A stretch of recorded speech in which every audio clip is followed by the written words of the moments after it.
రౌడీలు రాకపోతే చంపేస్తే ఎవడు రెస్పాన్సిబిలిటీ? ఎవడు రెస్పాన్సిబిలిటీ? స్టూడెంట్స్ చచ్చిపోతే ఎవరు రెస్పాన్సిబిలిటీ? అసలు బీజేపీ, సీజేపీ ఇది కాదు భయ్య. మన ఇల్లుని మనం నీట్గా ఉంచుకుంటే కాక్రోచ్ అనేది వస్తుందా? ఒక్కసారి ఆలోచించండి. సరే, ఇప్పుడు మీరంతా బాగానే చెప్తున్నారు. స్టూడెంట్స్లో చాలామంది రౌడీలు కుమ్మక్కయ్యారు. సీజేపీ నాయకులందరూ యూత్ని రెచ్చగొట్టారు. యూత్ ఎవరో పోరాడలేదు, సీజేపీ నాయకులే రాయలు తీశారు, బెడ్లు తీశారు, పోలీసుల మీద తిరగబడ్డారు అని చెప్పేసి అంటున్నారు కదా. ఎంతమంది చనిపోయారు స్టూడెంట్స్? అప్పుడు ప్రభుత్వం ఏమైంది? సోనం వాంచుక్ గారు అన్ని రోజులు నిరాహార దీక్ష చేసినప్పుడు ఎవరన్నా ఏవైనా పట్టించుకున్నారా? సరే, ఓకే. ప్రకాష్ రాజ్ గారు, సీజేపీ లీడరు అభిజిత్, వీళ్ళందరూ వెళ్ళి పోరాడారు. వాళ్ళు ఈ దేశం వాళ్ళు కాదు అని చెప్పేసి మీరు బాగానే మాట్లాడుతున్నారు.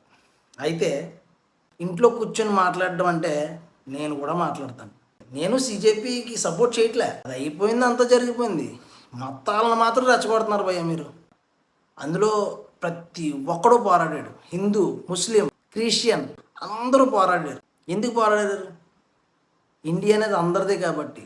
మంచిని తీసుకోండి భయ్య, ఎందుకు వేస్ట్ అంతా తీసుకుంటారు? వేల మంది పోలీసులు లక్షల మంది స్టూడెంట్స్ని కొడుతుంటే అప్పుడు అడిగారా మీరు?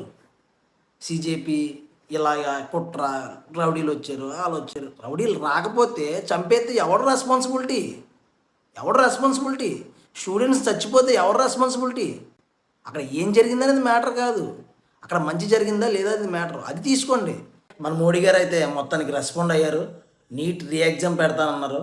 కానీ మొన్న రాసిన నీట్ ఎగ్జామ్స్కి ఒక 80% పీపుల్ అయితే చాలా కష్టపడి రాసి ఉంటారు. వాళ్ళైతే 100% నష్టపోయి ఉంటారు. నాకైతే అన్సాటిస్ఫైడ్. ఎందుకంటే ఈ తప్పులు ముందే చేయకుండా ఉంటే ఇంతమంది ఇబ్బంది పడేవారు కాదు, ఇన్ని గొడవలు అయ్యేవి కాదు, ఎంతోమంది గాయపడేవారు కాదు.